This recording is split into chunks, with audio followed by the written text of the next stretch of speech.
Well, hey everybody, welcome into my shop. This is the Renaissance Woodworker shop update for November 11th, 2016. What's been going on in my shop this week? Well, it may not seem like a whole lot, but there's been a lot of stuff going on in the hand tool school. I put out a couple of apprenticeship videos covering a couple specific techniques about straightening long boards and dealing specifically with twist. I've been putting a lot of work into my blanket chest. It's just been put off for way too long, so I've been excited to be able to dedicate a couple of days here in the shop to work on the top and work on some interior parts of it. Of course, I've been spending a fair amount of time on my lathe too, just starting to put a dent in some of the Christmas gifts.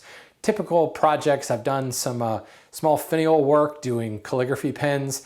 I did a couple of like bottle stopper type stuff, typical stuff you would get from like Penn State Industries. One of the things that I'm looking to start in the next couple of days are little Christmas trees like this guy. I actually picked this up when I was in Austria and bought it. Actually, technically I was in Germany, in Berchtesgaden, Germany, in a little Handwerk shop. And it's just a neat little tree that was originally turned on the lathe and then a little bit of carving details on top of it. So I'm looking to reproduce a couple of these and just give them out as small little gifts. I've got a block of basswood that I think will work really, really well for this. But one particular thing I wanted to ask you about this week is my ever-growing scrap pile over here. When I remodeled my shop a couple years ago, I was pretty vigilant about getting out as much of the scrap wood as possible. I moved all of my lumber out to my shed in the back of the yard, and the lumber rack on my wall now really just houses the lumber for a current project and the next project after that. But every project produces a lot of scrap. I also do a lot of demonstrations for the hand tool school, cutting practice joinery, demonstrating how to cut specific joints, how to mill certain boards. So I end up with a lot of extra little pieces floating around that actually are really useful. I was doing a demonstration on cutting tenons the other day, and it was perfect to have a board kind of this size floating around that I could just cut a tenon on the end of it.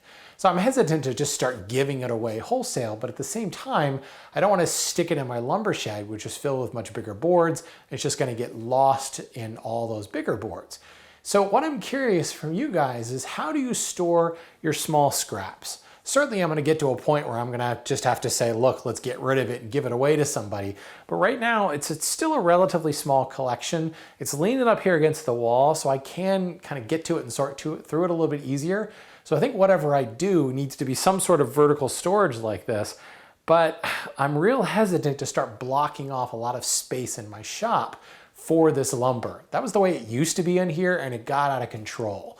So I'd love to hear from you guys how you store your scrap lumber, but do you have an efficient, kind of out of the way, small solution for storing scrap pieces like this? Let me know. One of the other things that came up this week, I was working on some mortises for my blanket chest, and I just posted a picture to Instagram and Facebook and Twitter and everything about this mortising block that I've been using for a couple of years. And it got a lot more responses than I thought it would. And it's one of those kind of dirt simple jigs, bench appliances, if you will, that you don't really think about that much, but when you post it out there, you find there's a lot of people very interested in it. This is called a mortising block. I actually picked it up from Charles Hayward's book. I believe it's called Woodworking Jigs or something along that line. And it's basically just a simple block. But the idea is to drop it in a face vise, in my case a leg vise, and you could put the board to be mortised against it, clamp it in place, and it holds it upright. But the key is it holds it on top of the bench, specifically right over top of the leg. This is where you get the best transfer of power from the chisel into the wood. If I set this in a face vise or a leg vise, that piece is just going to continually shift down in the vise. I don't care how well your vise holds, the pounding that the chisel puts in it is going to drive it down. Moreover, some of that force is going to be spilled out as the piece gives underneath it. If you put this right over top of your leg, you're getting positive feedback from it, and you're going to get the most bang for your buck out of the chisel. So this mortise block is just a block of wood. I've got a piece glued onto the back, and what that does is I can drop it in and it grabs the vise and it holds it nice and level with the bench top. So now I can tighten everything up in my leg vise, and I've got a block here that's not going to go anywhere. I could take the piece that I want to mortise And you could use some quick clamps or something like that. But one thing I started doing was employing a Veritas Wonder Dog. And I have this block of wood that it's just a turning blank actually. I just cut the corners off of it so it's not sharp or anything. And I take this block just as a spacer, use the Wonder Dog, clamp it down, and now the board to be mortised is firmly held in place. Obviously, if I'm working with a much thicker piece, I can move this block out of the way, but I've also got quite a bit of travel on the Wonder Dog, and I can very easily grab my work, stand off to the side, and in case you aren't aware, this is really the best place to stand when you're mortising, so you can peer down your chisel and ensure that you're chopping vertically. If I'm standing over here, I can see that I'm chopping vertical this way, but what's really important for this mortise is that it's straight up and down this way. Otherwise, your tenon ends up being all wonky. So this is the most important dimension, and it positions it on the leg like this. So I've got that great power transfer right into the leg, directly into the floor. Requires very little effort because there is no give. But more importantly, my board isn't wiggling around. I don't have to use a clamp or anything like that to hold it in place. But at the same time, if I do want to move it, it's just a quick twist to this. I can clear out chips, I can move things around if need be, drop it right back in place, twist, and then back in line.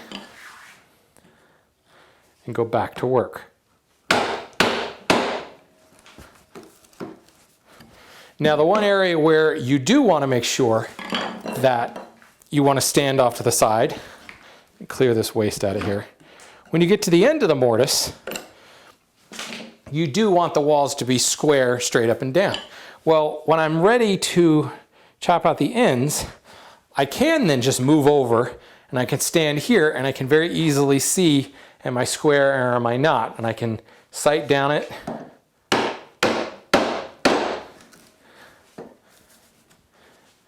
Just work my way right back to my line.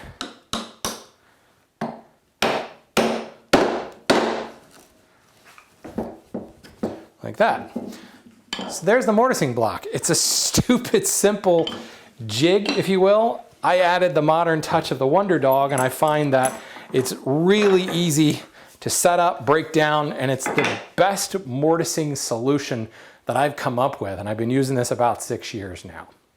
So that's it for me this week, folks. Hope you got a lot out of that tip. Love to hear your advice on scrap management, and I'll see you next week.